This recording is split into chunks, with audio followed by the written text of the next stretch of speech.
Allora, ringrazio tutti I partecipanti. I would like to thank all the participants.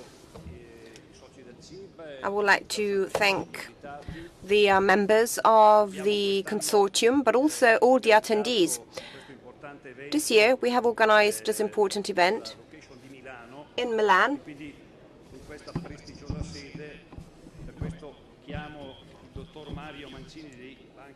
And I would like to ask Mr. Mario Mancini from Banca Popolare di Milano, that is our host, to extend a welcome. Thank you again for hosting us.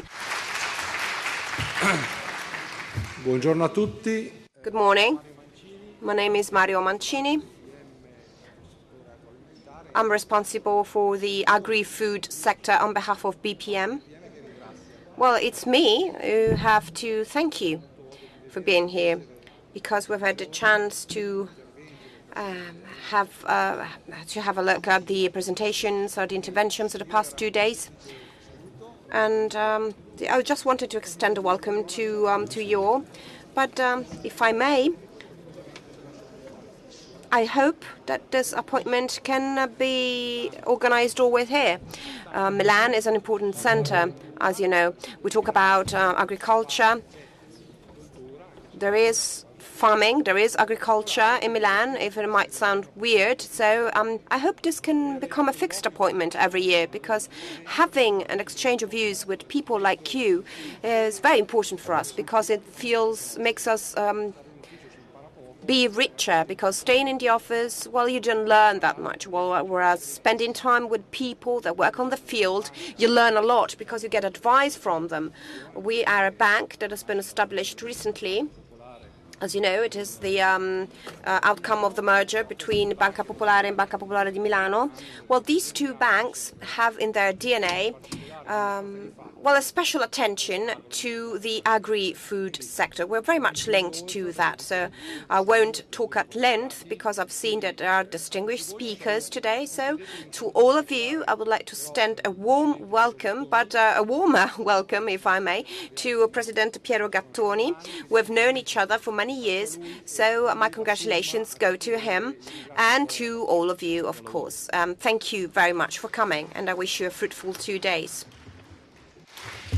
Allora, spetta a me questa breve introduzione. Well, this short introduction is up to me. Il tema credo sia il tema che è al centro anche, diciamo, di tutte le attività che tante attività che come CIB. There are many activities that as CIB we are pursuing. So thinking of the role of biomethane, of biogas, and a sustainable farming for the future. This is our goal. This is our focus. We start from a strength, having 700 members of our consortium that produce energy, and more than 100 farms and companies that produce technology. The combination of these two elements is of great example. It is a great example of a laboratory and of a research center.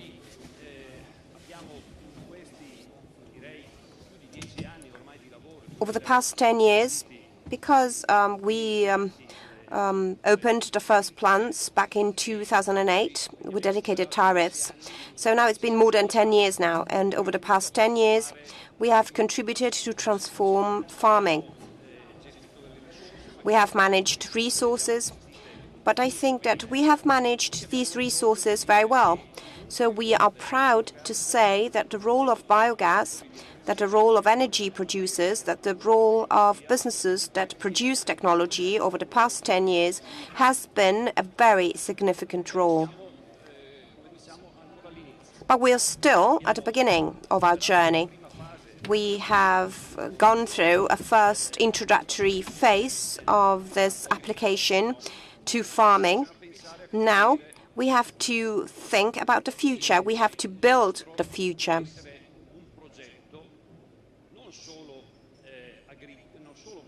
Our plan is not only that of focusing on energy.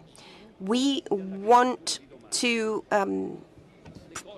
promote the development of farming for the future. I think things are getting more and more complicated for everyone. It is no longer possible to grow crops for food purposes only.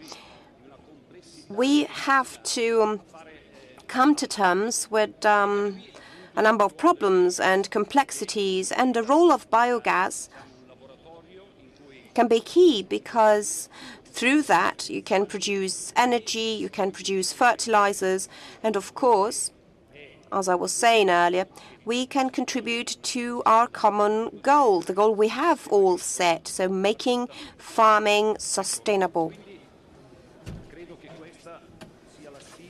So I think this is the challenge we are starting from to begin our works today. I would like to reinforce what I said at the beginning of my presentation. I think that the system has is offering the opportunity to have great laboratories, to have great skills, and also to have an interlocutor with whom to exchange in order to build a strategic thinking whereby to develop the world of tomorrow. Today is going to be a very interesting day.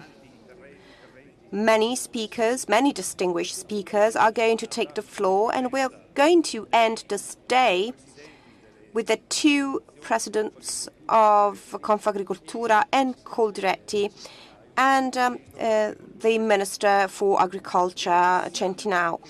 Well, I think this is a sign too. This is a sign of how the consortium has grown over the past few years.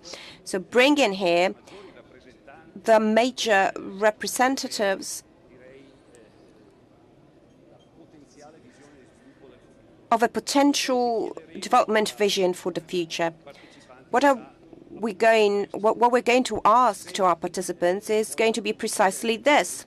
If they want to share with us the possibility of thinking of the development model for tomorrow, for the farming of tomorrow, maybe setting aside divisions of the past. I think it is important to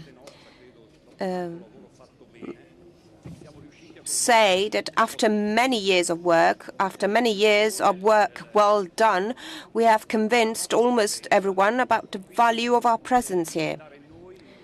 And so we are going to be the ones that are going to promote a debate for a successful future for farming and a successful future for biogas, which is the sector we are representing here. Well, I was here just for introductory remarks. I just wanted to stress the strategic role of our consortium. And I would like to hand the floor over to Michele Dotti, who is going to facilitate this day. Thank you very much. Buongiorno, buongiorno a tutti. Grazie per essere. Good morning you all. Thank you for coming. I would like to thank the consortium for this extraordinary opportunity I've been given, in particular Piero Gattoni, opportunity to be here and to facilitate this great event. I'm a bit excited because, as you are going to hear in a minute, we're going to talk about the fate of our planet and also the fate of many companies, of many businesses and many families. So we are having a long-term vision here. I'm Michele Dotti, I'm an educator, I'm a trainer, I'm an environmentalist. I've been active for more than 20 years in projects in Africa with the Humanitese Association. After getting to know the consortium, had already cooperated with plans to relieve people from hunger and thirst in Africa and in Burkina Faso in particular. So I've approached some of these things you're going to talk about today also some time ago, before getting to know the consortium, and I'm happy that these things have been done in our country as well. I'm an environmentalist, and along with Ecofo and others, we have created the Ecofuturo Network this year. From the 25th to the 29th of June in Padua, our festival is going to be organized. And right there, we have met our consortium, our CHIB, that has been our partner for many years. They have believed in us. They still believe in us. We're still wondering why, but it's good to see that there are people that still trust us. We have a very rich program today, so we'll try to be very strict to make sure that everyone has the right time to deliver their presentations, because we don't want the last ones to be blessed, but to have just 2 minutes each for speaking. So the first presentation is going to be focusing on the limits, on the boundaries of our planet. Well, it's not an easy term to approach. It's not convenient, but it's important to start from there. So to make a diagnosis, to understand what treatment we can give to our planet. So we'll introduce our first guest. We all know him, Luca Mercalli. He's a climatologist. He's a president of the Italian Meteorological Society, founded in 1965, editor of a Nimbus magazine. Well, it takes half an hour to read your bio. He worked for 3 or 4 TV programs. He's the author of several books, including Philosophy of the Clouds and so on and so forth, Travel Through Time, etc. But above all, in addition to many papers he has written for the press, he has chaired more than 2,000 conferences. This is number 2005. You can take your microphone. So the question I have for you is not so much regarding climate, but Luca, tell us the truth. I think you've found a way to travel through time. Say you have a time machine. Well, you're going to talk about the contribution of teleporting to agriculture. Well, this can be done. Maybe the next conference is going to be organized. It's going to be take place here. My teleporting today was Trenitalia, which was on time, oddly enough, so we are happily here to work and to talk about these boundaries, these limits, which is a tricky word to accept today.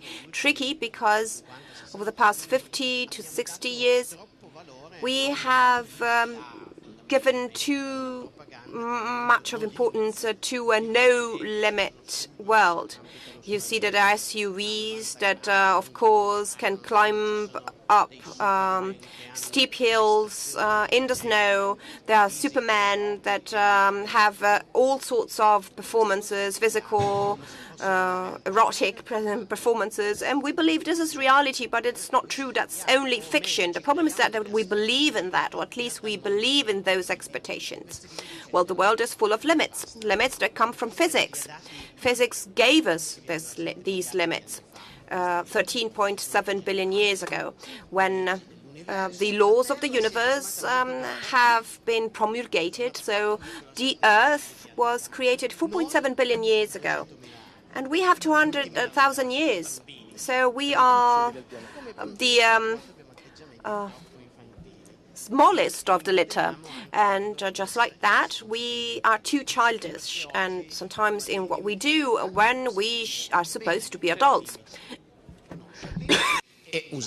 You can coexist pretty well with limits, but you have to get to know them, to know these limits, to know the science that recorded tremendous progress over the past few years, with no big sacrifices or things to be given up. But we have to be aware of these limits. So give us this awareness. You've got half an hour. So let's talk about climate, because this is a fundamental topic that tells us why, for example, we have to move on to biogas production.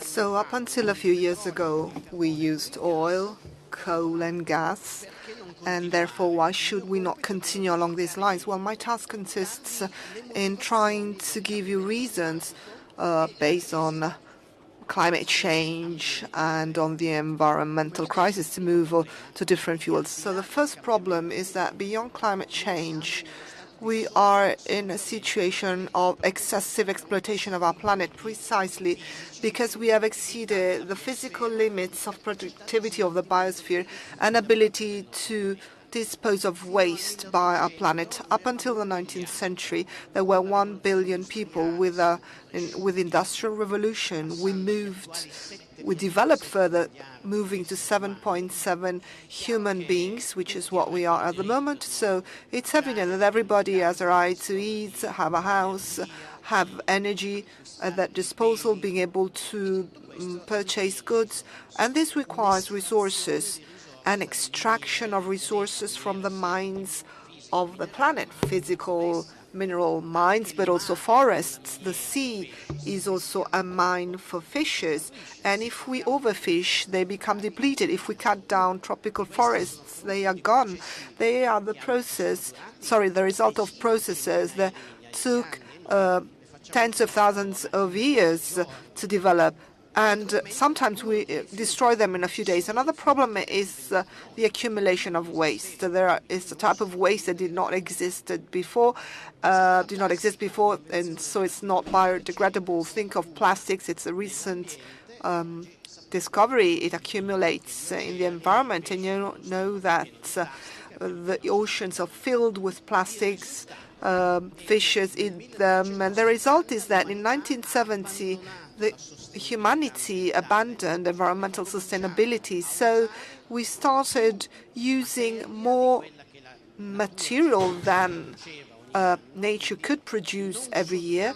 So we were not just using up interest, but we were using up capital, and this has become our lifestyle. So today we are depleting our natural stock. Now we're using more than 1.5 Earths, and that half a Earth more is what we are taking away from the future generations. If we continue along these lines with economic growth as it is being developed today, business as usual, you know what everybody is speaking about, well, growing just for consuming in a limitless manner, well, we will not be able to continue, because in 2050, when the population will have reached 10 billion people, we will need the equivalent of 3 planets. So we are going to make this natural system go bust, and we will pay for this. So today we have a great need for limiting ourselves to precisely the physical limits of this planet. And we can do that in several ways, through technology, and biogas is a proof of this. There were no digesters to produce biogas and electricity without CO2 emission, and if there were such opportunities, they were not very efficient. But today there are such opportunities thanks to technology and research. And of course, there are other systems to produce clean energy. Think about wind power or solar cells, and this helps us stay within the limitations of our planet. So we need to stabilize the world population. This is a taboo, really, but if we are 7.7 billion and we're getting to 10 billion in 2050, we have a problem. So even though we can solve some problems in the current world, we will still continue to try and get to a solution, because those who are being born have the same rights we have, so they will use up more resources and produce more waste unless we take steps. Of course, we need to educate people, and the United Nations are trying to propose to developing countries cultural ways in order not to have 9 or 10 children for each woman, but just 2. So they are better educated, they are better fed, they are not left on the streets, where we will all be better off. But it's very difficult, particularly in countries such as Africa, where families have this patriarchal pattern. And another point is philosophical, really. We have to be aware that on a planet that has finite dimensions, you cannot have an infinite material growth. You can have intangible growth. in the case of sectors that can satisfy human needs without necessarily having to own or possess an object that is limited in terms of its life and that requires materials to develop and produce, etc. So, as Pope Francis said in the encyclical Laudato Si, well, he has underlined all these ethical aspects. So, scientists continue to raise alarms, and one of the latest alarms of independent scientists, therefore, who do not belong to any specific institutions and which produce reports such as the United Nations, is this second notice that was published in 2017, signed by over 15,000 scientists, but it didn't hit the headlines in any paper. And science is increasingly worried about our future, but we keep on speaking about other topics as if, our house is burning from the roof, and we talk about the color of our wallpaper.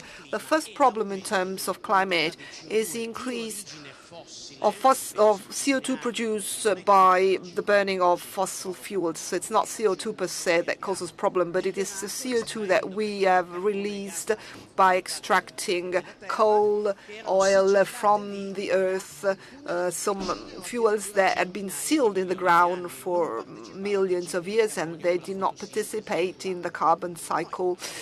And then we started extracting these compounds at the beginning of the 19th century, and so this surplus CO2 is absorbed by oceans and the atmosphere. This is what you see in terms of increase of CO2 over time through drilling through core drilling in the ice of the ice caps, and we see that there have been natural cycles in CO2 content, but natural cycles are always below this line, yellow dotted line that you see, so 300 parts per million. This is the maximum. The lowest parts of the chart show you the glaciations, but in between this period, CO2 values get to a maximum of 300 parts per million. So these are called the intermediary periods.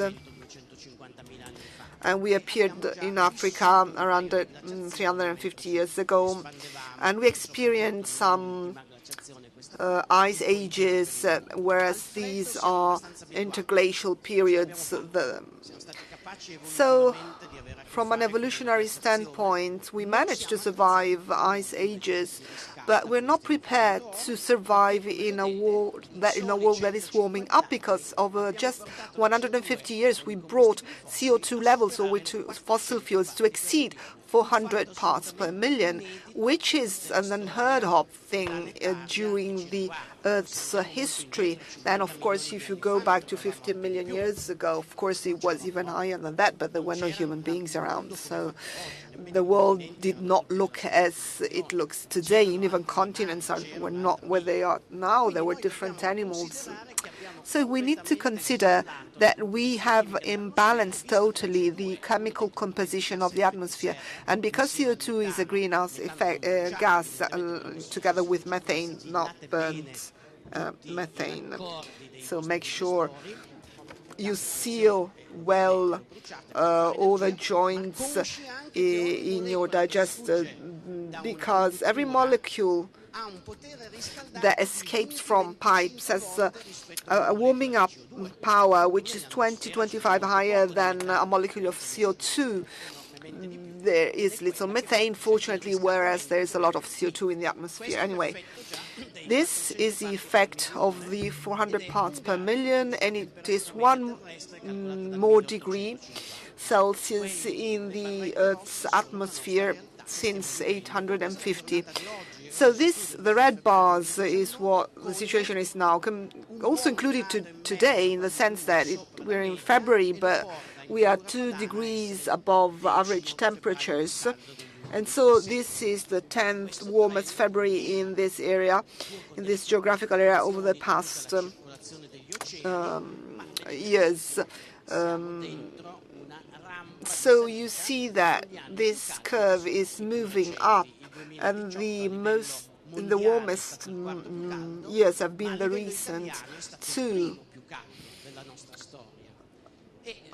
So from now on, we are very worried about the increase in mean temperature. It's as if, the planet has got a fever from 37 to 38 degrees. We have to understand how much up this temperature is going to go. If it's going to increase 1.5 degrees, it's still okay. But if it increases at another 4 degrees, you die. So the human body metaphor is applicable to a world that is full of life. So the pole plane in the last summers saw a huge increase in temperatures. They exceeded 40 degrees. The summer of 2003 was the warmest in our history, with 70,000 deaths in Western Europe owing to excessively hot temperatures. So lots of elderly people or sick people died. 20,000 in Italy, 20,000 in France, then also in Spain, Switzerland and Germany. And after 2003, all summers were warmer than the historical average, and they led to a climate which is really tropical in our regions that have already provided us with some unwanted guests, such as the tiger mosquito, an insect that came from Vietnam and that has found the best conditions to reproduce. And so it not just bites us, but it also disseminates 4 tropical diseases that we didn't have before: the West Nile virus, the Zika virus, and the dengue fever, creating a problem that we didn't have in terms of health issues. So a degree more has already eliminated 50% of alpine ice. So glaciers have retreated by kilometers. Ours are very small, of course, but think of Greenland or Alaska or the Andes. These are glaciers which are retreating at a speed that is unprecedented, at least in this in the past few centuries or 1,000 years. This is what the future holds, and there is also that scenario that we can cause with our choices. So the lowest blue line, according to modeling concerning the future climate, if we maintain an economy business as usual, what we have now, we run the risk of having a 5-degree increase in temperature by the end of the century. We would leave our children an unknown planet with terrible consequences in terms of drought and extreme consequences that are unheard of. We cannot even imagine them. But if we drastically reduce emissions, we can hope we can stay below a 2% increase in temperature. 2 degrees increase in temperature, and this is the obviously wisest way to go, but we're not doing it. But this is our goal, and also the goal of the young people whom I showed you in the first slides, who are making strikes all over the world, and on 15th March are going to organize a world-level strike in favor of climate. We will see how many people will adhere in Europe, in Italy. But it's important that our young people are making their voices heard, because they are those who are going to pay the most severe consequences in this part of the chart, where we are no longer here, but they can no longer eliminate this damage. This is going to be reversible. So the last report by the United Nations IPCC, Intergovernmental Panel on Climate Change, established in 1988, so already 30 years ago. It was established precisely to communicate to the world of politics and of the economy what climate change was. And the last report was published in October, and it has got this number.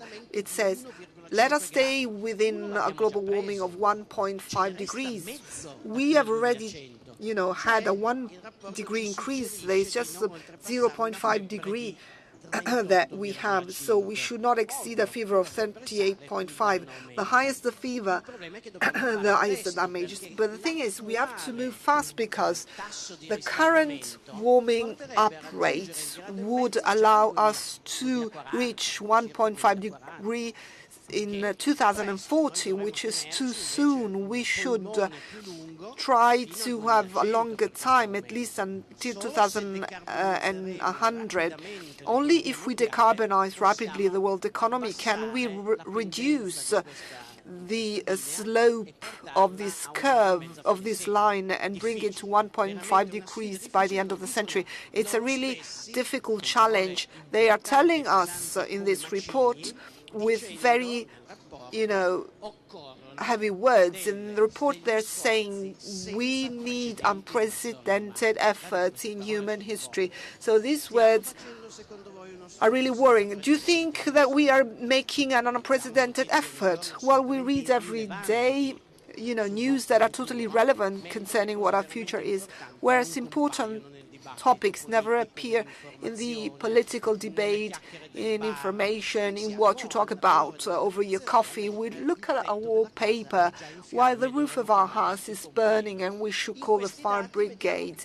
In this data, we see what half a degree can already change. Between 1.5 and 2 degrees Celsius, all processes, extreme events in climate get worse, remarkably. You get here a list of what may happen, having rainfall, decreasing crop yields, the sea level rises, we have coral bleaching. So it's wise to keep this fever under control because this allows us to reduce climate-related risk. And Italy is particularly exposed because if we do not do anything, 5 degrees more at planet level means 8 more degrees in Italian summers. And we will get to a scenario which is like Pakistan today, where normally in the summer the temperature is 50 degrees, but in the Po Plain the maximum has been recorded in Forlì on 4th August 2017. There were 43 degrees.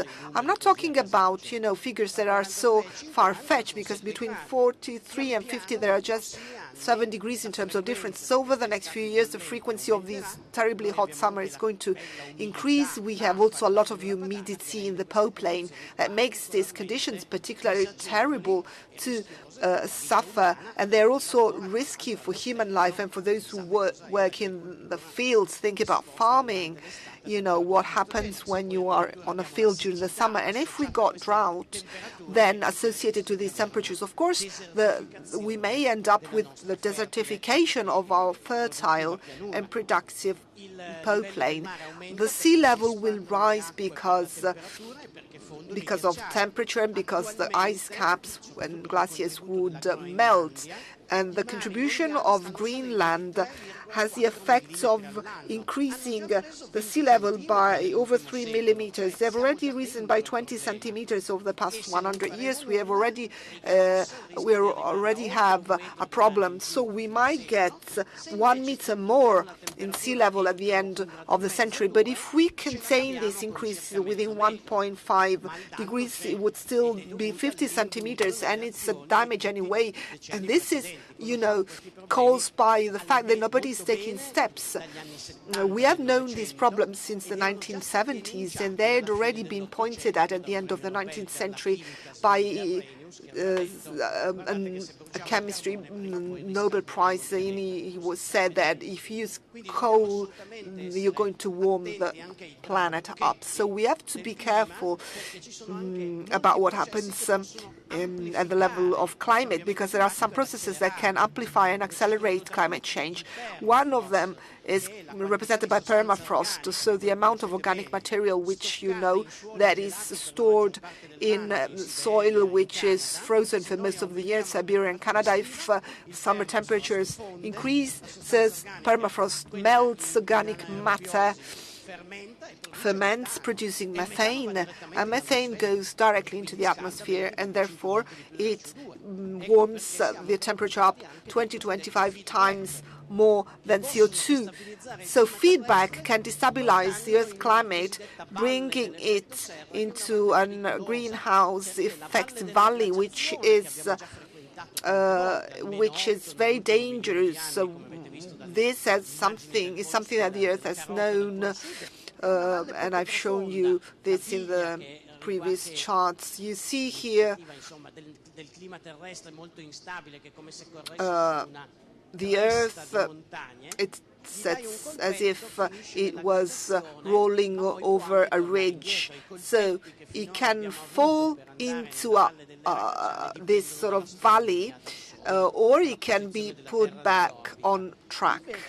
But we have never been on the right-hand side of this slide. So all of a sudden, you may end up falling into this gap, and the situation would become irreversible for tens of thousands of years, and we would condemn, the whole of the future humanity. Do you feel you want to take responsibility? So you have to make sure you bring this bowl back on track. And we can do that thanks to the technologies that allow us to reduce CO2, but we need to do this right away. If we want to keep within the 2 degrees maximum temperature increase, we have to take steps starting from 2020. It seems to me mission impossible considering what the situation is.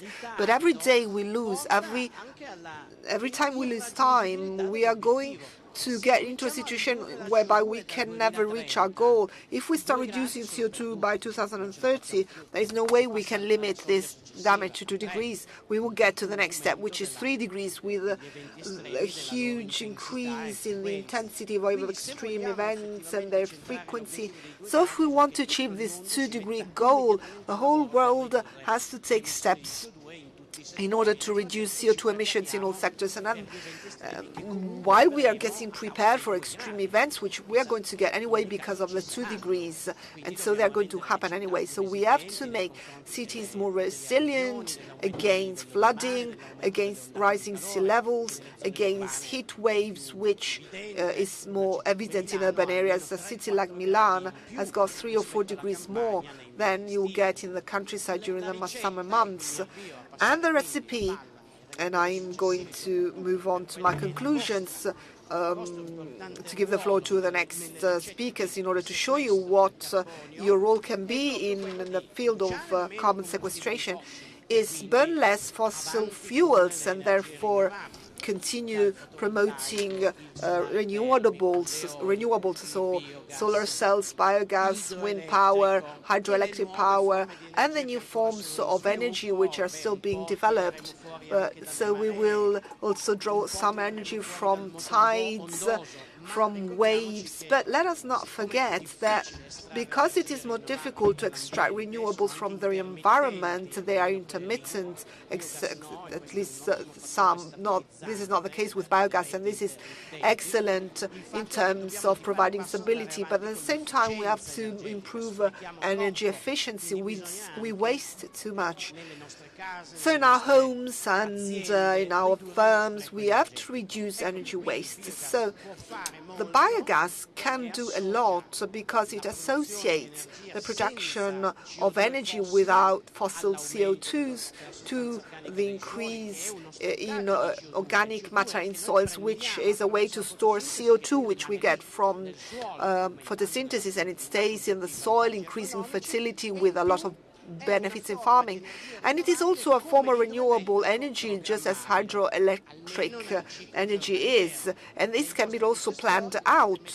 So in your digester, you can set aside gas when it's too much and you don't need it, in order to use it when the grid requires it, with for instance, benefits, because, of course, when there are clouds and you cannot use solar energy, you can use this other energy. So this is very important in order to create the new utility grids.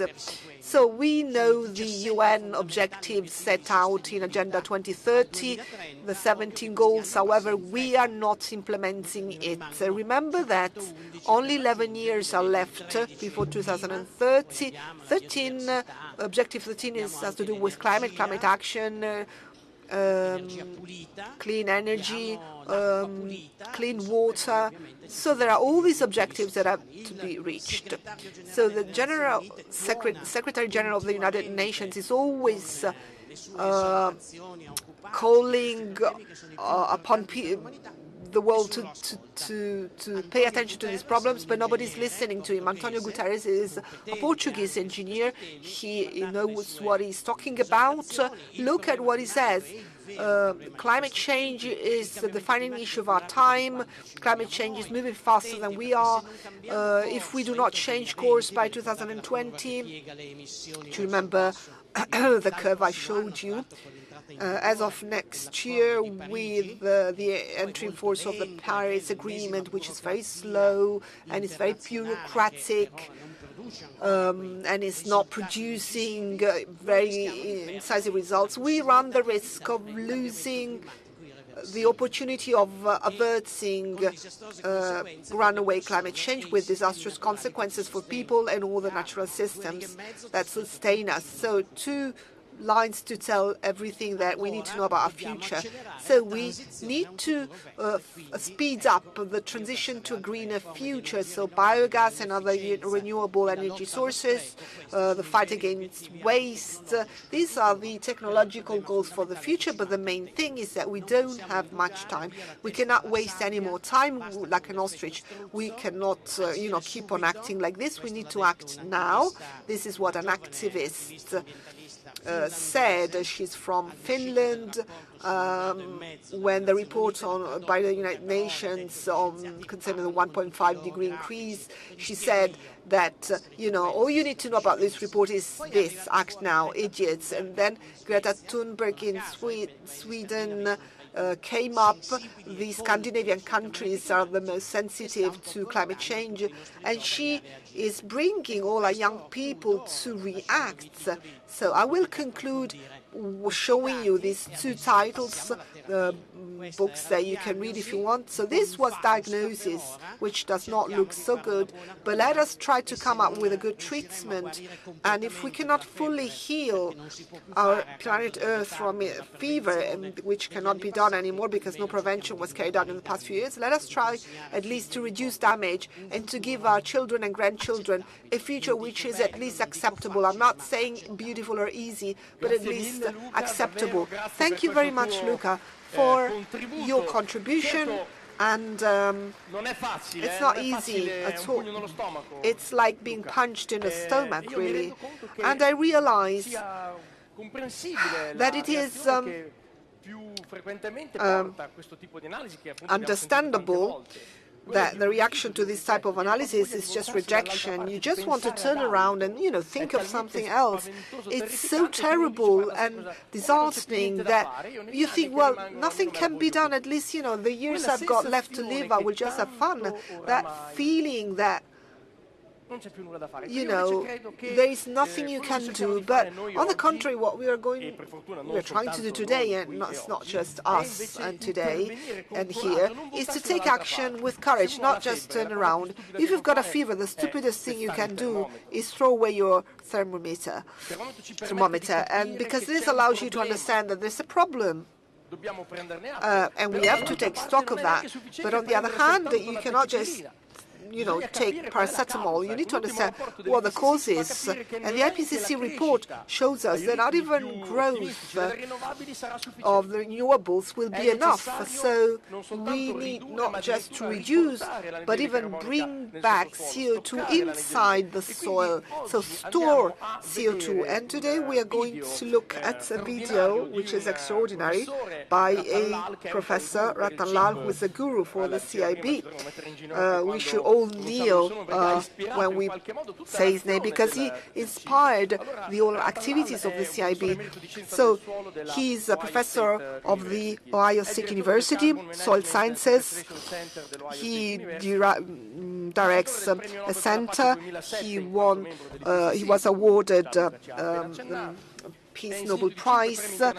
He has received several awards for his research. He's one of the greatest experts in all sorts of fields, sustainability. He has authored over 2,000 scientific articles, books and chapters. He has spoken about various interactions, and he was defined as one of the most influential scientific minds in the world. He was, before COP21, the inspirer of a strategy, and he inspired the introduction of Catpool Mill, the importance of storing carbon in the soil, because a 4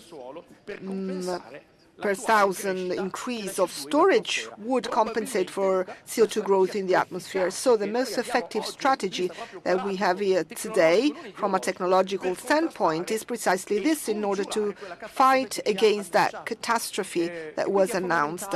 So it is essential, to breathe now, calm ourselves down, let us, take stock and digest the punch in the stomach that we have just received. But unfortunately, they get worse every time we organize a conference. And then we must realize that time has come for us to take action now. So let us look at this video by Professor Ratan Lal, our friend, the inspirer of Biogas on Well and this related strategy.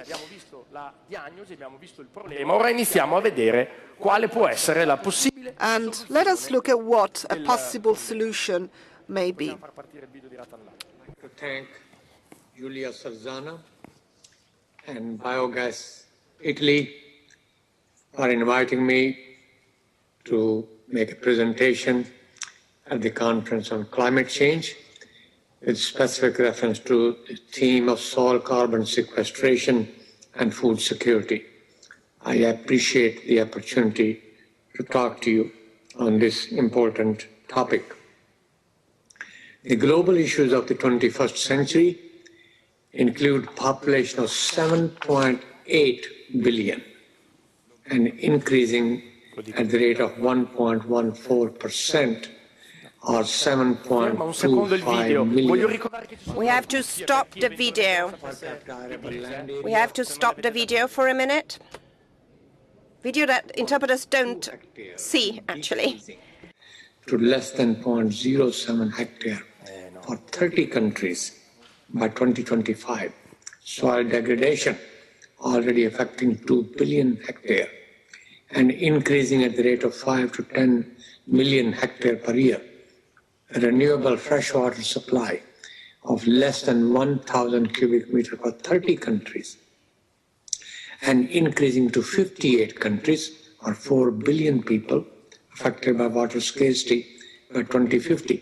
Atmospheric concentration of CO2 of 411 parts per million and increasing by about 2 parts per million per year. Energy use of 575 quads in 2015 and increasing by 8 quads, or 2.2% per year, projected to be 736 quads by 2040. Per capita grain consumption of 300 kilogram per year, but decreasing with the increase in population. Food insecure population of 820 million and unfortunately increasing in the year 2017 and 2018. The per capita CO2 emission in the world of 4.9 megagram of CO2 per year, compared with that of the United States of almost 18 megagram of CO2 per year. And finally, the humanity's water footprint at a global level of 1,358 cubic meter per year and increasing in spite of the decrease in renewable water resources at a global scale. All these 10 issues have one thing in common, and that is that in part the solution to these issues lies in sustainable management of world soil resources. Unfortunately, the UN Millennium Development Goals were not fully realized, and that raises the question, what might be the fate of Sustainable Development Goals if the soil resources continue to keep decreasing? At the same time, the resources used for agriculture include 49% of Earth's terrestrial surface used for agriculture production, 77% of agricultural land, almost 4 billion hectares allocated to raising animals, 70% of global freshwater withdrawals used for irrigation, 30 to 35% of global greenhouse gas emissions contributed by agriculture, and yet 1 in 9 person is food insecure, and 2 to 3 in 7 are malnourished. Therefore, how do you meet the food demand of the world?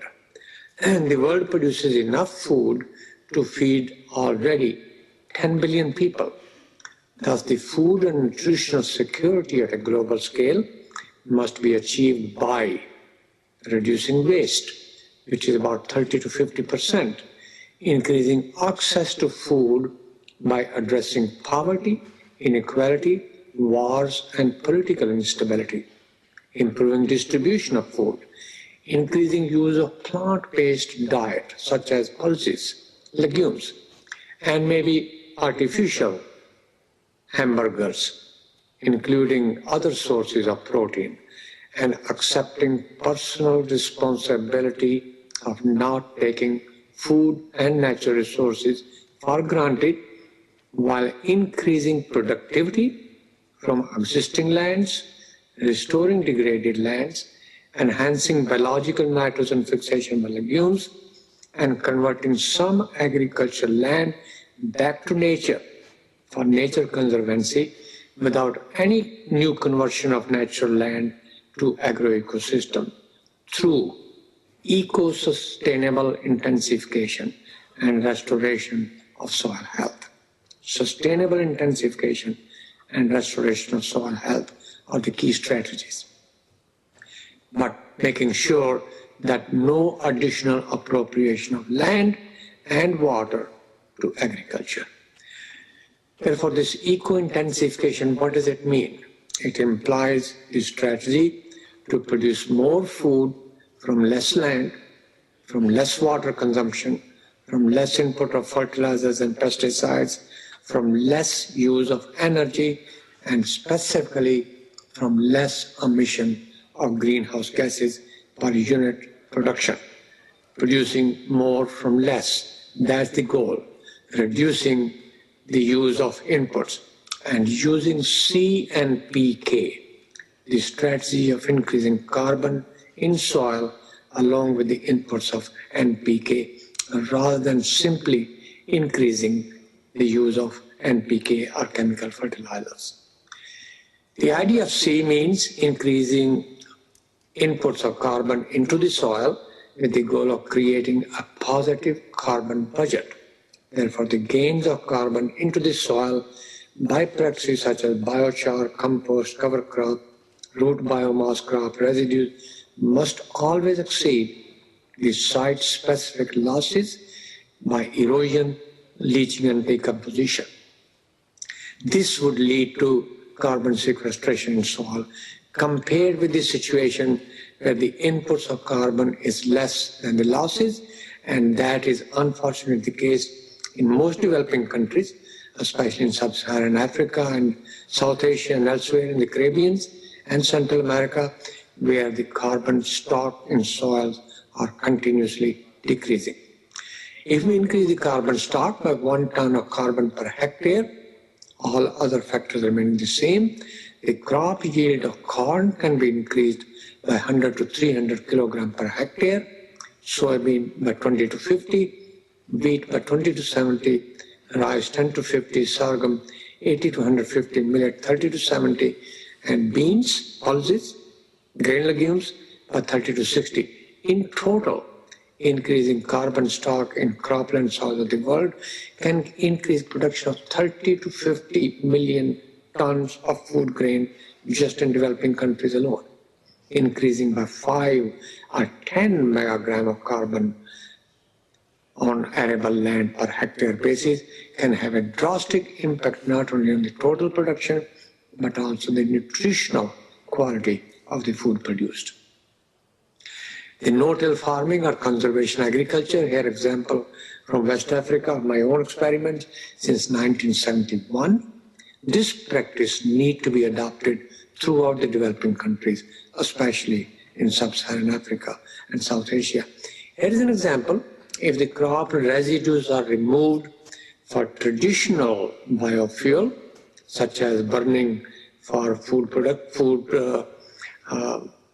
cooking and processing, or heating homes, or using for other purposes such as building fences and thatches, the plot in the forefront is where the crop residue has been removed consistently for 15 years from 1972 to 87. This was in West Africa, Nigeria. The plot in the background is where the crop residues were left intact on the soil as a surface mulch, which leads to improvement in soil carbon concentration stock and the biotic activities of earthworm, termites, and of course, especially microorganisms. The soil biota, which require the crop residue input, is the bio-engine of the earth. And in that context, there is no such thing as a free biofuel from crop residues. We must make sure that the crop residue removal from land for biofuel production, such as cellulosic ethanol, is not done in a way that hinders or that destroys or that has adverse impact on soil health and its functionality. Drought of 2012 in Midwest United States was a very good example to look at the impact of crop residue on production. Here is an example where for last 8 years the residue had been removed and the corn growth and its productivity was extremely low compared with a few meter away plot where the crop residues were maintained. Therefore, the soil health, soil quality, available water reserve, the green water supply were much better. And that is what essentially climate resilient agro-ecosystems are. Conservation agriculture with crop residue mulch. If we did recommended management practices, the cereal production between 2005 and 2100, which is required total of about 3,540 million tons by 2100, compared with 2 million tons at the moment, million tons. I'm talking about 2,000 million tons or 2 billion tons, can be achieved from a land area which right now is about 620 or so million hectare to about 500 million hectare by 2100. Fertilizer use, nitrogen, which may be about 200 million tons at the moment and can be decreased about 100, while the kilogram per hectare production or the yield can be increased almost double or more than double from 3,300 to 7,000. So the idea is to reduce the land area, increase the total production, increase the per hectare yield, reduce the use of fertilizers and pesticides, and yet improve soil functionality by improving soil organic carbon concentration and soil health. This is the goal. That's the strategy of producing more from less. The idea is use the best and save the rest of the land. Sustainable development goals of the Agenda 2030 also depend on soil health, such as goal number 2, number 13, and number 15, ending hunger, climate action, and life on land. At the same time, other goals such as ending poverty, good health, and clean water, along with renewable energy, also require restoration of soil health through soil carbon sequestration. Finally, I would like to mention that if I'm asked what I would suggest to reverse degradation and restore the environment while ending global hunger and advancing sustainable development goals, the logical response would be to change the ways soils are taken for granted. A prudent strategy would imply making soil and agriculture an integral part of the solution to adapting and mitigating climate change and encouraging farmers and land managers to restore degraded and resulting soils, afforest the denuded lands, reduce degradation and waste of natural resources, enhance the eco-efficiencies of input, and save soil and water both for human well-being and nature conservancy. I emphasize saving the land and water for nature conservancy. I wish you all an excellent conference and thank you for the opportunity to talk to you. I'd like to thank Giulia Sarzana and Biogas Italy for inviting me to make a presentation at the conference on climate.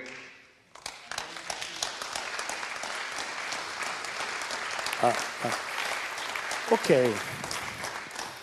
Allora, spero siate riusciti a seguire. Well, I hope you could follow, all of you, the slides, the intervention by Professor Rattallan. As you've seen, Professor Rattallan is addressing the farmers and landowners because they are the ones that can make the difference. Davvero la differenza. Lui ci dà le basi scientifiche. He gave us the scientific background for an ecological conversion of agriculture, and then the importance of protecting agricultural soil as a carbon sink, in a process he has defined as biosphere recarbonization. But what about agricultural policy solutions that can support this agroecological conversion? These are no easy recipes, not even for Rattallan. Well, in other parts of this video, he questions a few of these problems. So we are wondering, how is it possible to favor a rapid and radical conversion of agriculture into agroecology in the time we have left? The time that refers to the urgency that Luca Mercalli was referring to. Abbiamo una sessione secondo me molto interessante del nostro programma. We have a very interesting session of our program. A salire sul palco e intervenire I giovani I would like to ask the young farmers or Biogas Done Right to come to the podium. We would like to ask them to share with us what they have been doing, what deep changes this choice has brought to their farms. So I would like to invite them to come to the podium, and let's give them a big hand. Serena Vanzetti from Speranza Cooperative in Turin. Gloria Ambretta from the Società Agricola Ambretta from Padua, Francesco Crivelli, La Castellana Milano, Stefano Pasini from Antonio Molinella Bologna.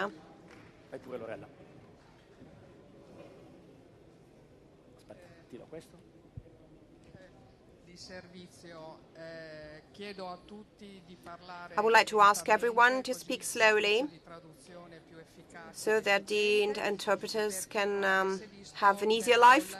For those who haven't seen it, there are headsets outside for simultaneous interpreting. Sorry for interrupting.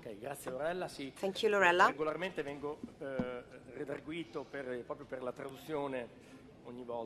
I'm often scolded for speaking too fast. I would like to ask our guests not to speak too fast for simultaneous interpreting.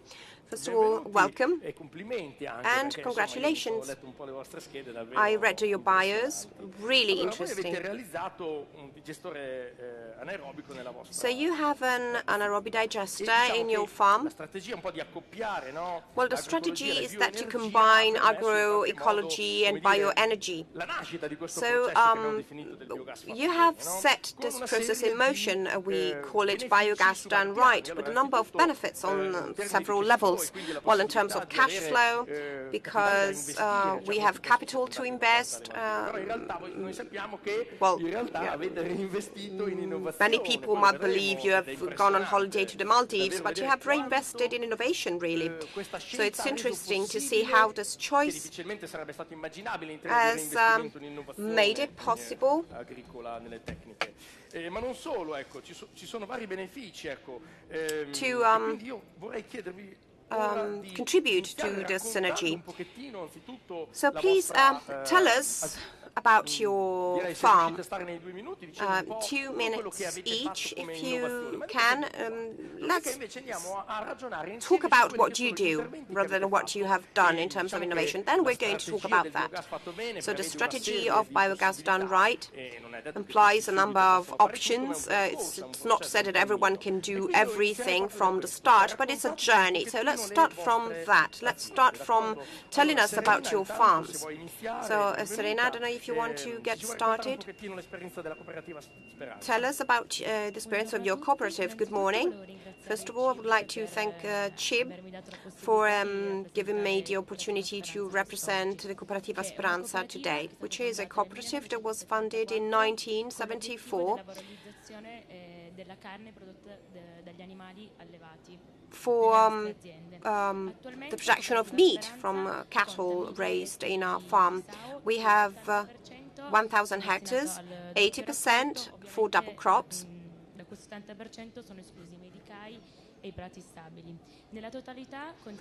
And we have 1,600 heads.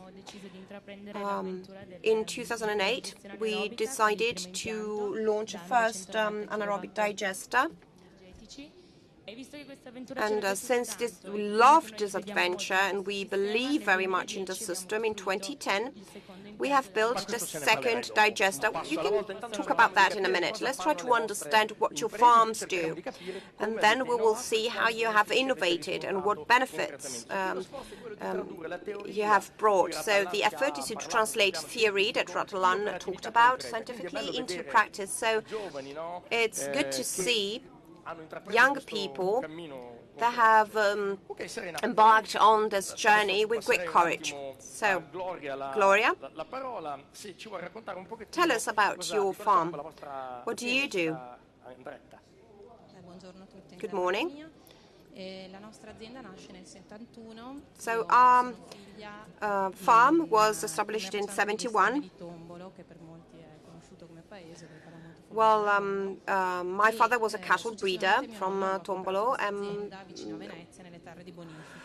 It's not far from Venice. My grandfather bought the land in the post-war period. We have cattle breeding, and we have cereals, 250 hectares.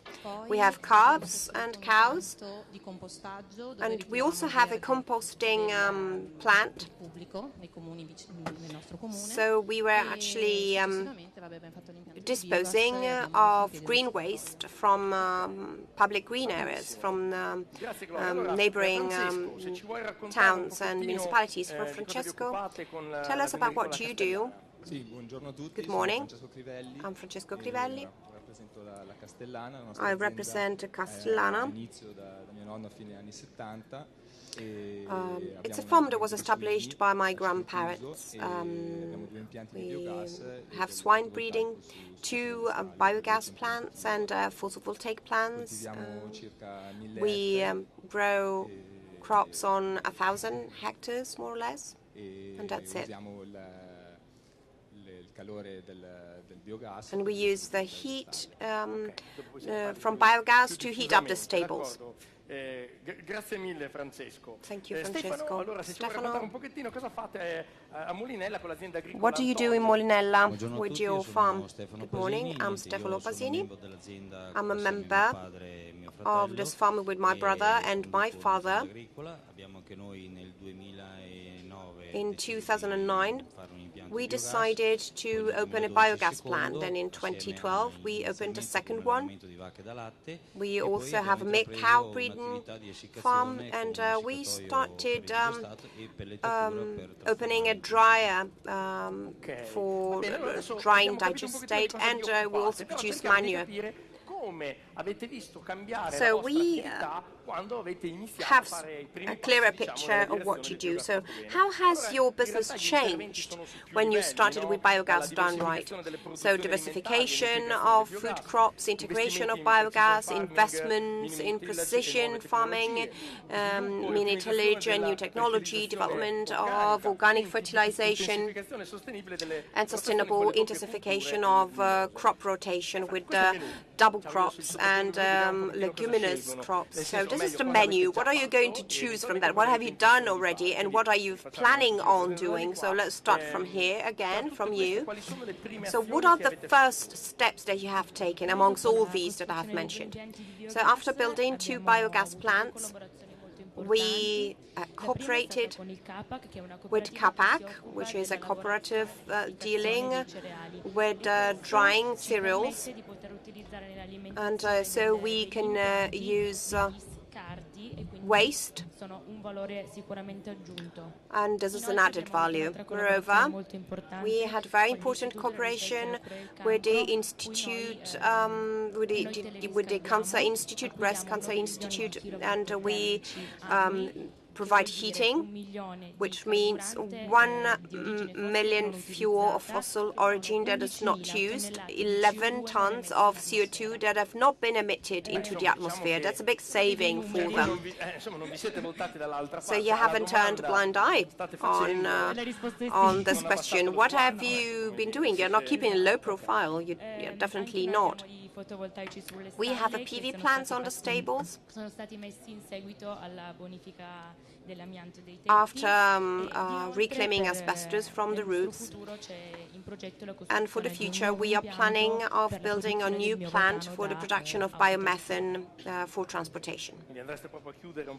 So full cycle, yes, that's what we are planning on doing. Thank you. So let us move on and let us see if we can interact. You might have some things in common, but I'm sure there are also differences. So we are lucky that we are very close to this institute, 2 kilometers, and all our lands are around it. And the municipality was very supportive, so we had no difficulties in implementing this project. Well, the first biogas system was built in 2005, and it was really one of the first. We did not know much about it, so we did have difficulties. We started with 350 kilowatts to then, over the years, to get to 999. Unfortunately, unlike them, we were unable to use hot water for district heating because we were too far from the village, but we wanted to use this hot water. And one of the main problems we had at the farm was that a building, an headquarters, was 60 kilometers from the biogas plant. So we thought of creating a desiccator, and so we thought of using it so that the digestate could be used also in the various fields. We could not do that with lorries. Thanks to the biogas plant, we reduce as much as possible the cost of fertilizers and chemical products. And with double crop, we can also reduce soil erosion because, of course, since the soil is always covered, there is this advantage. And even though we should not know this, the double crop does not deplete the soils because we bring back all the elements back to the soil itself. And this is something we should all understand. We reduce CO2, and we are also thinking of developing liquid biomethane for trucks with CO2 reduction, because we would turn it into liquid CO2. And so in the plant we want to build, we are about 4.5 million CO2 recovered, which is not small. And I see that you also managed to make significant investments in terms of innovation, machinery and plants. So what you were telling us, well, the investments we made, well, we changed all our machines in our plant, in our farm, even too much in a sense. But we are getting to agriculture 4.0, which entails also a decrease in terms of fuel for trucks, etc. There's also the aspects of the desiccator that includes also biomethane. All the stables were refurbished, and we must also, even though we are a bit late, we are also going to place solar cells on our roofs.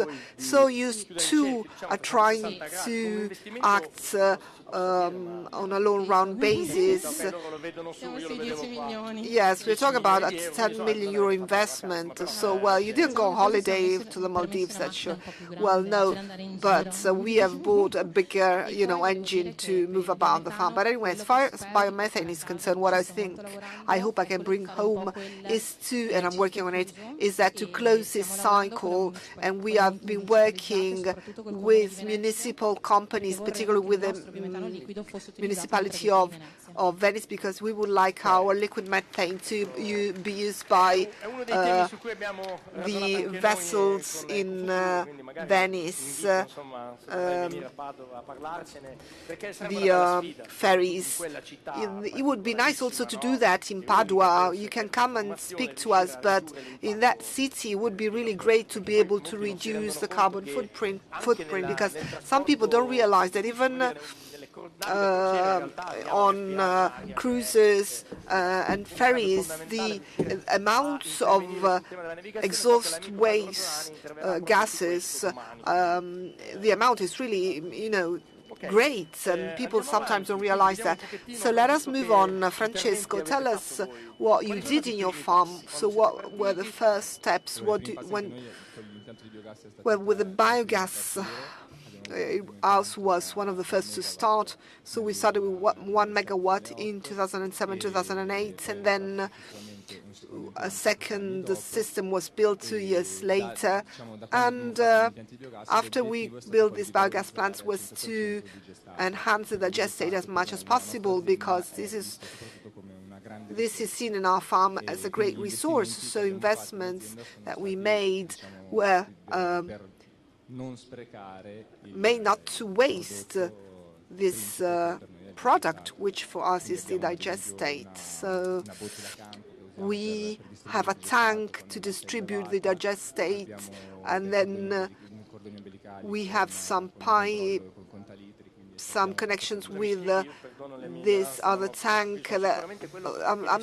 I don't know much about these things, so can you explain a bit more this umbilical cord-based system? I'm sorry, I've never heard about it. I, would like to come out of this conference with some additional learning, because I'm sure that you know all these things, but of course you also have to think about us people who don't know anything. Well, it's a system that distributes the digestate below the ground, which is connected. Perhaps there are some pictures. It's connected to a pipe, so it allows you to distribute below the ground in a controlled way. So we know how many cubic meters we are bringing into the soil. And so without going with tanks over the fields, we would make the soil more compact, and this would not be ideal. So this way of using digestate in an intelligent, in a smart way, allowed us to, for instance, reduce the purchase of chemical fertilizers and also the use of chemical fertilizers.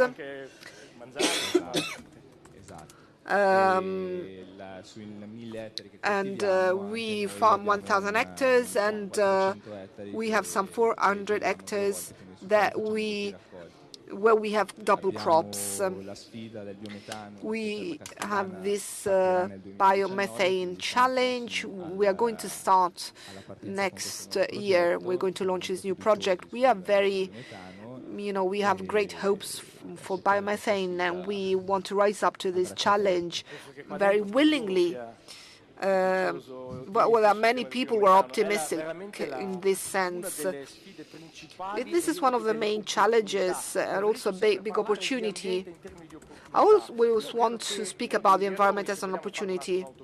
So if we want to, be a bit self-critical, in the past decades was that the environmentalists always spoke about the environment as a problem, and this, of course, is something that, it's not the right way to look at nature, because it's rather an opportunity to create jobs, protect the environment, protect health, promote democracy and peace, because there too, if you become autonomous also from an energetic standpoint or going in that direction, is also essential in terms of geopolitical peace. And that is why Talal is so focused on peace, because 1/3 of wars on the planet have been fought and are fought for fossil fuels. So going in this direction, becoming autonomous, is really essential. And I just wish to add something. I think it is crazy that we need to import energy as if we didn't have enough in Italy. Now, I understand importing what does not exist here, like copper or aluminium from African countries or from South America. We don't have it. Of course, if you buy it, then you would have to recycle it. But anyway, energy, we are saying that in Italy we do not have energy and we need to import it, over 80% of it from abroad. It doesn't make sense because energy is all around us. We just need to, channel it, store it, make it usable. And in this connection, the biomethane and biogas technology allows you to make plans, to plan for the future. And it has an additional advantage compared with solar power or wind power. This is only comparable with the hydroelectric power in terms of the ability to plan it out. So I'm quite glad they start speaking about opportunities. We must stop speaking about environmental issues, problems. They are a problem just if we make the wrong choices. And it is a trap, because when we feel that we are before, a crossroads. Do you want to support the economy, or you want to protect the environment? Do you want to promote jobs or protect health? Do we really want to think about the south of the world with all the problems that we've got at home? Well, this is really a misconception, because the truth is that we can do all things at the same time, and the only choice that we have is between wise choices. And Luca has highlighted and underscored this theme, this word, or choices. And we want to get back to the little girl's word, that bring about damage from all perspectives. We can put together economy, jobs, the environment, health, and the strategy of Biogas done right that puts together energy, culture, and production goes courageously in this direction. So we can move on, and then perhaps we can get back to you as well. So the last speaker is Stefano. Can you tell us what you did in Molinella with your farm? Yes, after the first biogas plant, we exploited heat in a fodder desiccation plant, and then we built a second plant, and all the heat from the plant was channeled to a desiccator for digestate. And then from there, we decided to enhance the digestate, making pellets out of it and selling it as organic fertilizer to distribute to agrarian consortia and a network, sales network that we created, so bringing back to the earth what we took from it. So a series of action. I think that on the screen we can see some pictures, and you can see really, impressive data also concerning the investments that were made thanks to this strategy. I don't think you could have found these resources to invest in innovation and protect the environment without all this. No, it's true, thanks to the biogas plants, we made these investments because we had the chance to do them. Otherwise, we could not have spent all this money. Also because, the added value is being taken from the producer through these chains. I dealt with fair trade for a long time, and I remember that we were breaking down the price, let's say, of a banana. And when we broke the price down, we realized that when you took into account all the various, steps, what was left to the producer was really something ridiculous.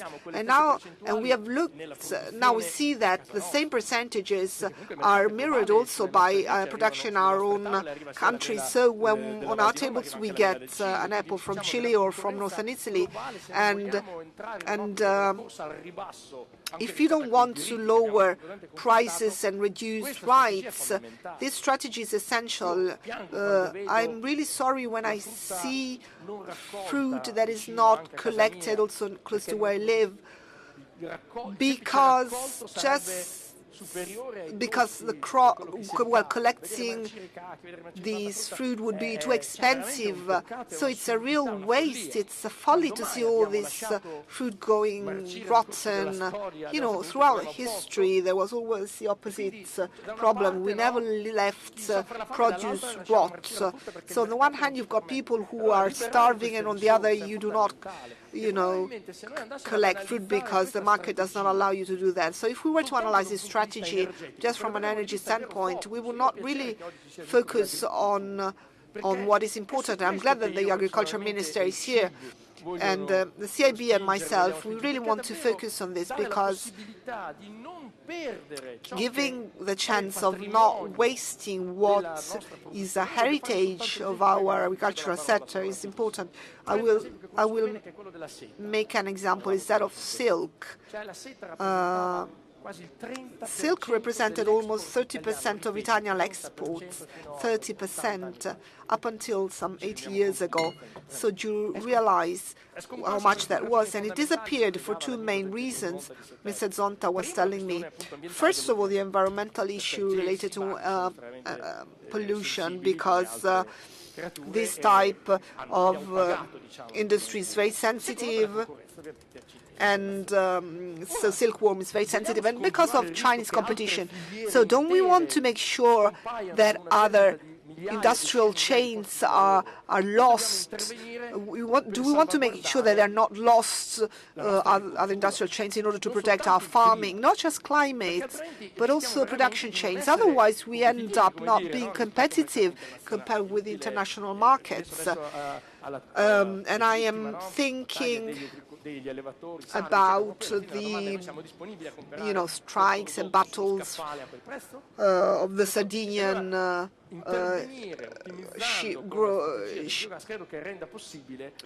sheep as well. So, but are we ready to pay those prices? Shepherds. Anyway, so can you imagine your company without a biodigester? Can you, make a leap of imagination? Of course, this is not what I wish for you, but try to imagine if tomorrow you had to switch your digester down. Well, no doubt the farm, also because we focused everything around the biogas plant also to exploit heat and the digester. Everything would stop in terms of investments, and also in terms of the future generations. I wouldn't be unable to give a job to my own children and children of our workers and the future generations. So it's unimaginable. Yes, absolutely, yeah. So the same is for me, and I think for everyone. So, but what would happen specifically in your own farm? We're not just talking about theory. I would like to know what would happen in your farm, where today the biogas plant is part of La Castellana. If we didn't have it, probably also the cattle breeding would be affected. First of all, because there was this merger between the plant and the cattle breeding activity.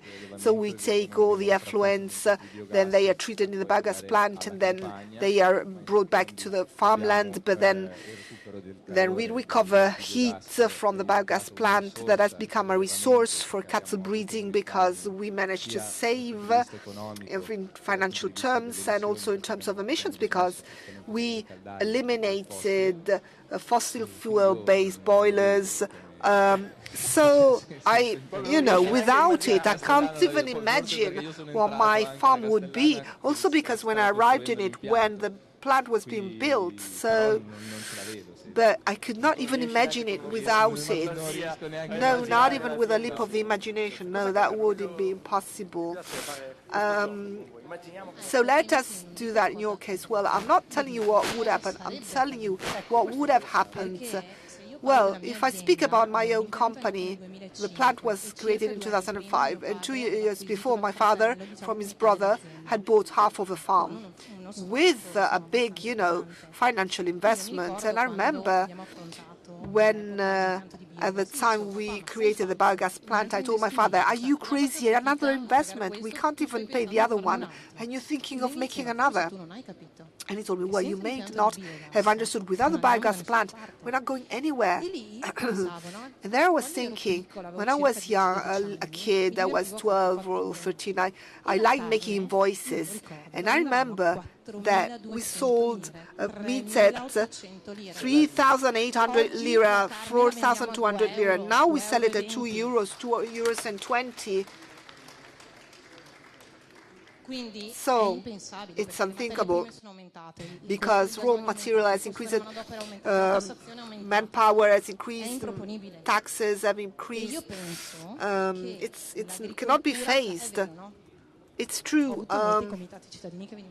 Many committees from the village came to see me at the plant. They were against the biogas plant. They said it's polluting. They used to say it creates damage. They would come, and I was there, to explain. Because if I explain this, they can understand. And first thing they told me was, "How much do you earn?" And I was explaining to them, let us understand what a biogas plant is and then how much I earn. Because we have to understand, without the biogas plant, farm companies cannot survive. And I think that a farm must be able to be sustainable without the common agricultural policy, without contributions. We have to stand on our own feet.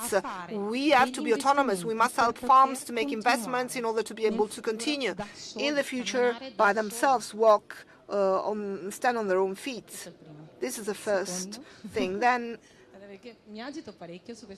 I'm very passionate about this because it drives me crazy. And I forgot to say that we have an authorization for category 3. It's the waste of agri-farm produce, what cannot be used.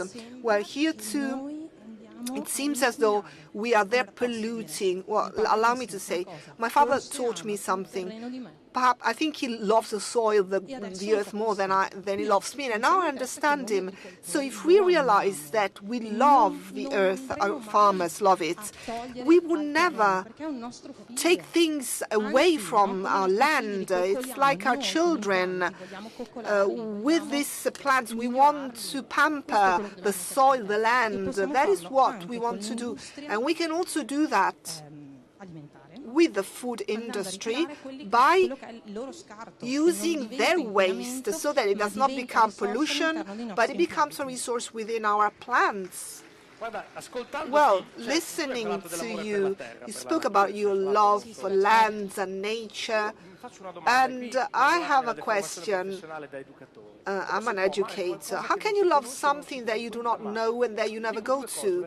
Or there was a study published last year saying that our children, this was conducted on elementary school children, they spend less time outside than prisoners in prisons who have to stay outside at least 2 hours. If you think about our children, they leave school, well, they leave home, they go into the car, they go to school, they leave the school, they go back into the car, they get back home, and that's what they do. Then they go to the gym, and then they come back home. So how many minutes have they been outside every day? This, unfortunately, is something very common. An elementary school class who goes to a teacher didactic farm. This is quite dramatic. Anyway. So fourth grade kids go to this farm, then they come home and they say, wow, it was great, there were all these animals. So we looked at the donkey, we made jam, a great experience. The only thing is that at one point we saw a hen who only had two paws. she was, I don't know, lacking the rest of the legs. And mom was saying, what are you talking about? Well, this kid, because he or she had never seen a chicken, she always saw, you know, this thing at the supermarket, and they, you know, they saw the chicken had at least, I don't know, various legs. So this is what the situation is. So we have to help our children try and understand nature and know what it is. Otherwise, they will never be able to love it. So a kid comes out of the bus crying, and he said, well, they told me that here there were cows and there are just sheep. But they're just sheep. Yes, because the cow is purple. Oh yes, this is what happens.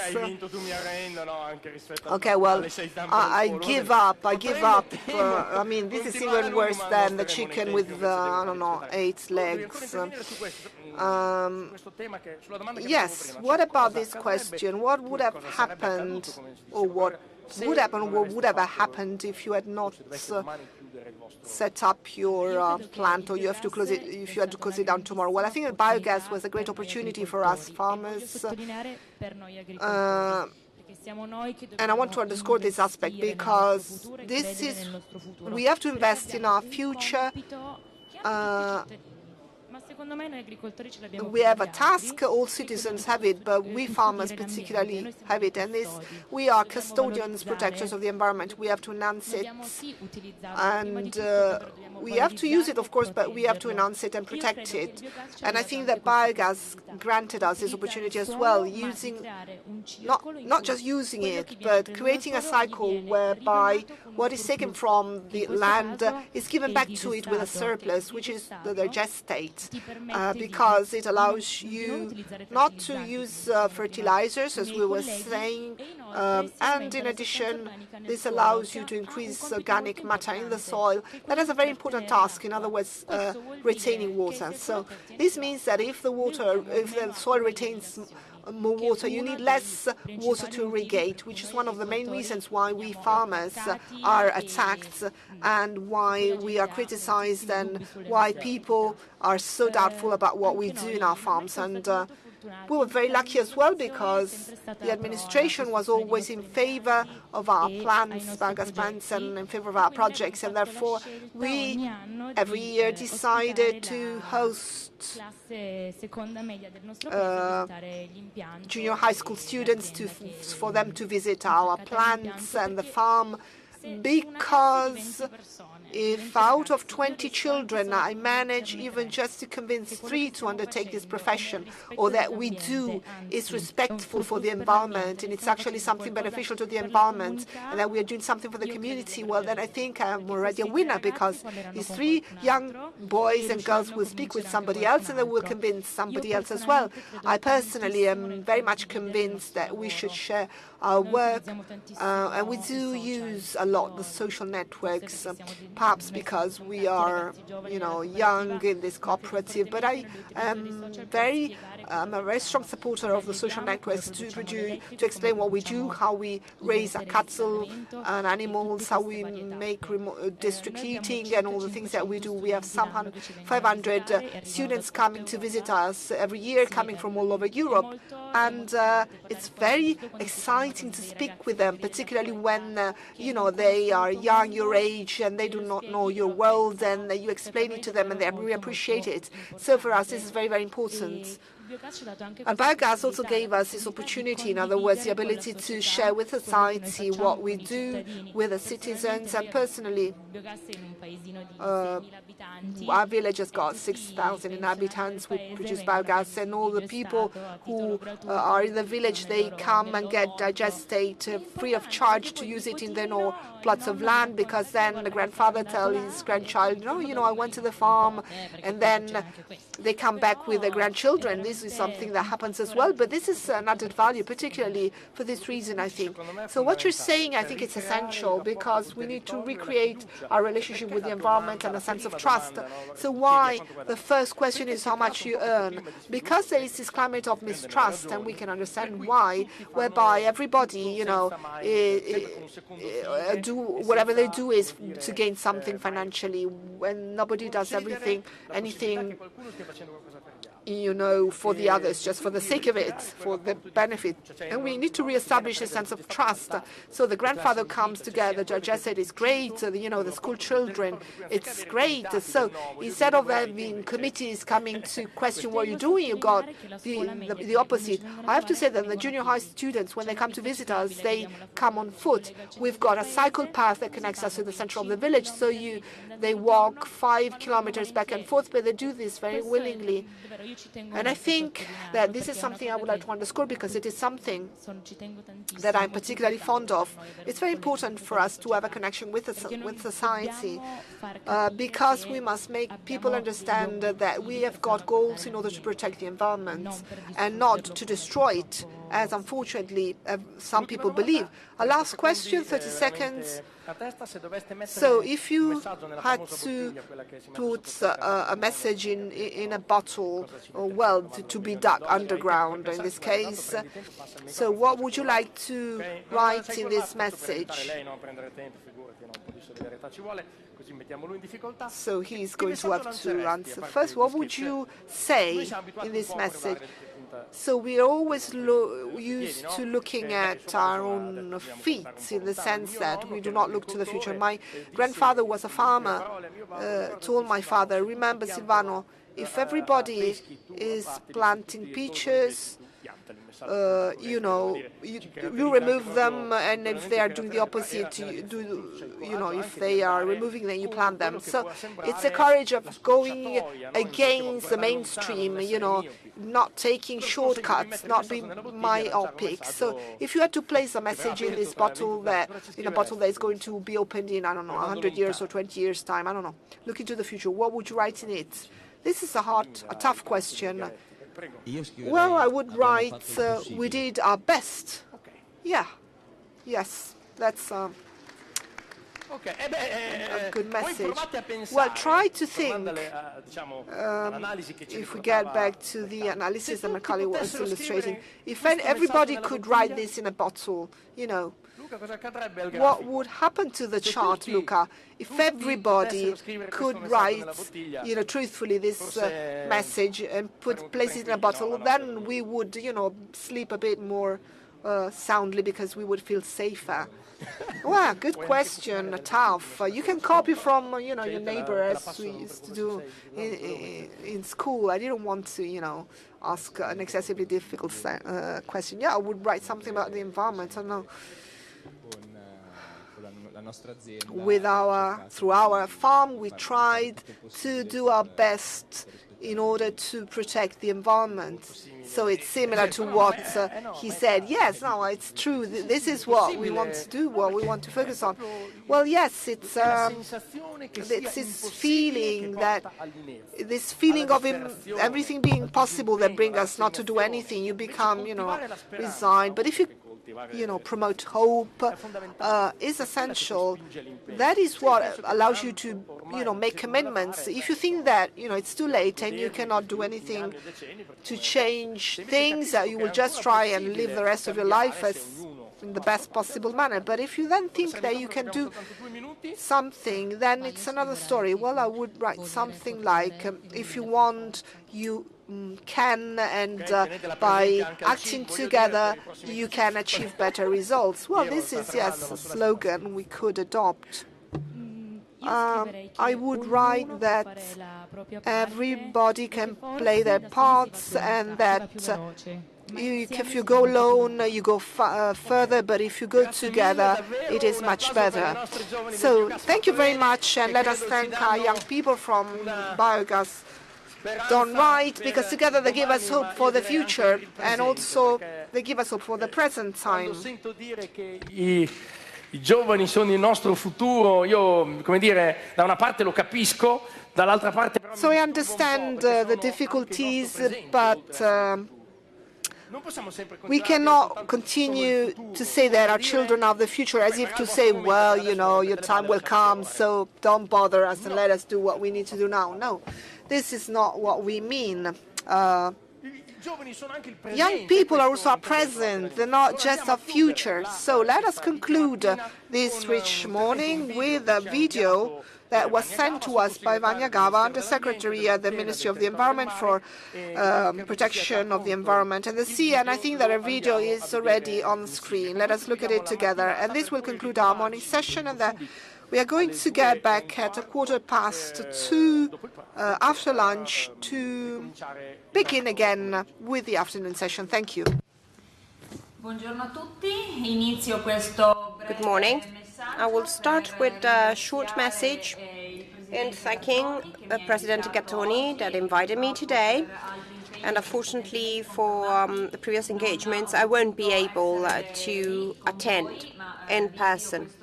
So I'm sending you this contribution to be with you anyway. So I would like to congratulate you on the organization of this conference, because I think it is important to give voice to people, but also to businesses, to start together the process of sharing. And as a government, we have the duty to promote this sharing. What about bioenergy in the new energy package, energy policy package? Well, over the past few years,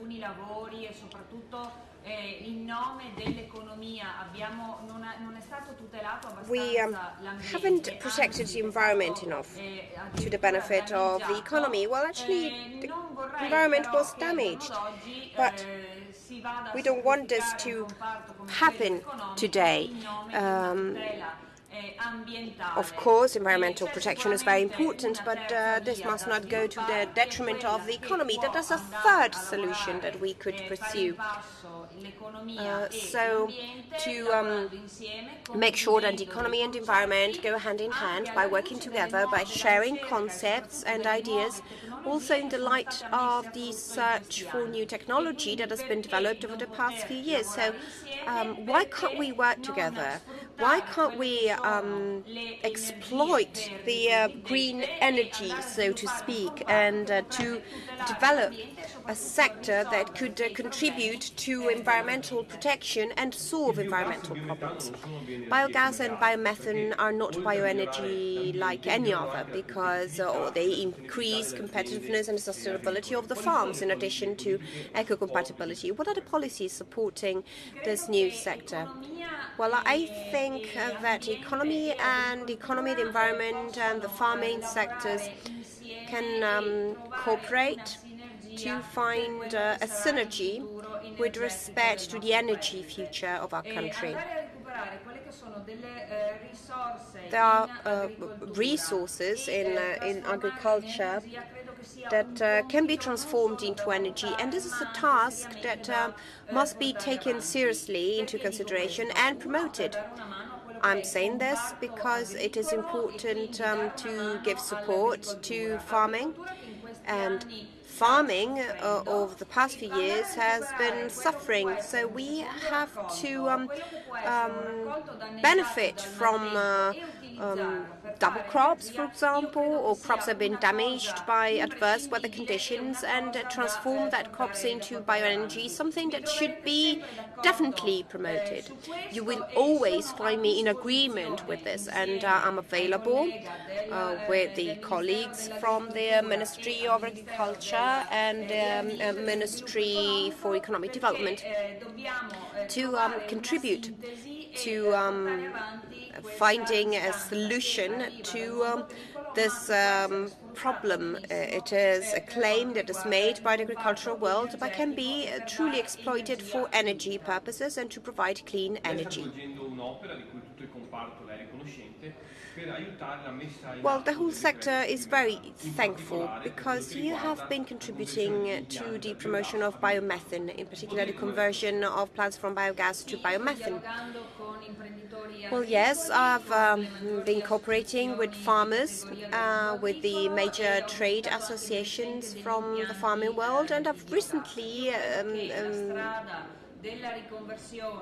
visited myself some biogas plants. I think it's important to reconvert these plants into biomethane plants. It's something that we have to promote with a stronger conviction, and I'm firmly convinced about that with colleagues from the ministries, Ministry for Economic Development and the Ministry for Agriculture and the Committee for Biofuels. We have been exploring this option. It's no easy task, as you might know, but we are pursuing this task with great conviction, and I'm sure that with your help we will definitely take home this result, which is a great achievement for the environment and for agriculture. Okay, thank you very much. So enjoy your lunch. We'll meet back here at 2:15 to resume our works.